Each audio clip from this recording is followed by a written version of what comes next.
గిరిజన ప్రత్యేక DSC notification విడుదల చేయాలని కోరుతూ చేపట్టిన మన్యం బంద్ రెండో రోజు అల్లూరి జిల్లా ముంచంగిపుట్టు మండలంలో విజయవంతంగా కొనసాగింది.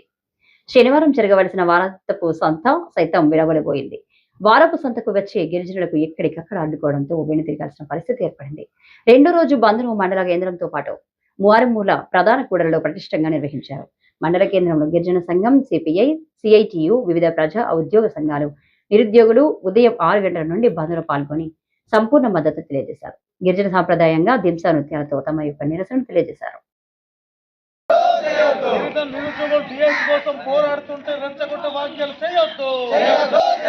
గిరిజనులు డిఎస్సి సాధన కోసం చేస్తున్న బంద్ని జయప్రదం చేయండి. ఆదివాసుల బ్రతుకులతో చెలగాటం ఆడొద్దు. ఆదివాసి నిరుద్యోగుల బ్రతుకులతో చెలగాటం ఆడొద్దు. ఆదివాసి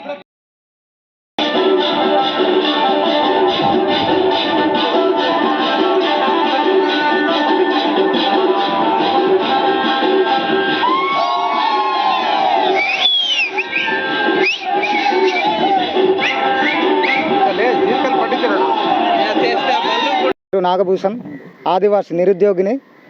ఈరోజు ఏదైతే ఇటీవల రాష్ట్ర ప్రభుత్వం విడుదల చేసినటువంటి మెగా డిఎస్సి ఉందో ఆ డిఎస్సిలో గిరిజన ఆదివాసులుగా మాకు తీవ్ర అన్యాయం జరిగింది. ఆ అన్యాయానికి మేము చాలా బాధపడుతున్నాం. ఎందుకంటే ఎంతో ఫీజులు చెల్లించి మేము శిక్షణ పొంది ఖాళీగా నిరుద్యోగులుగా ఉన్నాము. ఇటువంటి పరిస్థితుల్లో కనీసం ఒక ఆదివాసి నిరుద్యోగులుగా మేము ఒక ఉద్యోగాలకు వెళ్ళలేని పరిస్థితి. ఏదైతే కూటమి ప్రభుత్వం హామీ ఇచ్చిందో హామీ ప్రకారంగా కూడా ఈరోజు మొన్న జరిగినటువంటి నోటిఫికేషన్లో కనీసం ఏజెన్సీలో కనీసం ఐటీడీఏ పోస్టులు లేకుండా చేసి అదే ఆ 512 పోస్టులు అంతా కూడా మెగా డిఎస్సిలోనే ఇవ్వడం చాలా బాధాకరం. మేము దీన్ని తీవ్రంగా ఖండిస్తున్నాము. వెంటనే ఈ యొక్క మరి ఏదైతే మొన్న విడుదల చేశారో అది కాకుండా మాకు ఐటీడీఏ స్పెషల్ డిఎస్సి వెంటనే నోటిఫికేషన్ జారీ చేయాలని మేము డిమాండ్ చేస్తూ ఉన్నాం. మన్యం బంద్లో భాగంగా ముంచెంపుట్టు మండల కేంద్రంలో ఈరోజు రెండవ రోజు విజయవంతంగా బంద్ అనేది చేయడం జరిగింది. ముఖ్యంగా ఈ 2 రోజుల పాటు బంద్ ఒక ఉద్దేశం ఏంటంటే ఇటీవల కాలంలో డిఎస్సి విడుదల చేయడం జరిగింది.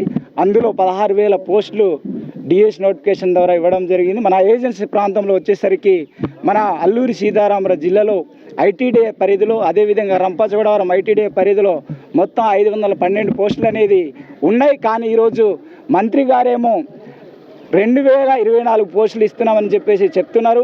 అవి ఏ రకంగా ఇస్తున్నారో ఈరోజు ఆదివాసుల ప్రజానీకానికి స్పష్టమైన సమాధానం చెప్పాల్సినటువంటి అవసరం ఉంది.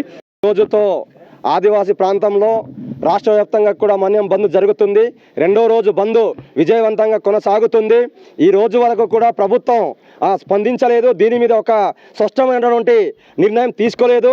నిన్న ఫస్ట్ రోజు బంద్ చేసినప్పుడు గిరిజన సంక్షేమ శాఖ మంత్రి గారు స్పందిస్తూ ఈరోజు ఏదైతే ఉందో గిరిజన ప్రాంతంలో ఏదైతే మొన్న ప్రకటించినటువంటి 20 తారీఖున ప్రకటించిన డిఎస్సి ఉందో ఆ డిఎస్సి మెగా డిఎస్సికి సంబంధించి 16,342 పోస్టులు ప్రకటించడం జరిగింది. ఇందులో ఆదివాసీ ప్రాంతంలో తీవ్రంగా అన్యాయం జరుగుతుంది. దీనికి సంబంధించి సవరించడం అంటే ఏంటంటే ఆదివాసీ ప్రాంతాల్లో మెగా డిఎస్సికి సంబంధించింది ఆ పోస్టులు తగ్గించాలని చెప్పేసి మనం చెప్పడం జరిగింది. అదే ప్లేస్లో ఈరోజు గిరిజన ప్రాంతంలో ఏదైతే జియో నెంబర్ 3 ఉందో జియో నెంబర్ 3 రద్దయింది. కాబట్టి సీఎం అంటే చంద్రబాబు నాయుడు గారు ఇచ్చినటువంటి హామీ ఏదైతే ఉందో ఆ హామీ అమలు చేస్తూ రాష్ట్ర ప్రభుత్వం అసెంబ్లీలో ఆర్డినెన్స్ తీసుకొచ్చి గిరిజన ప్రాంతంలో 100% పోస్టులు భర్తీ చేయాలని చెప్పేసి ఈ సందర్భంగా డిమాండ్ చేస్తున్నాం.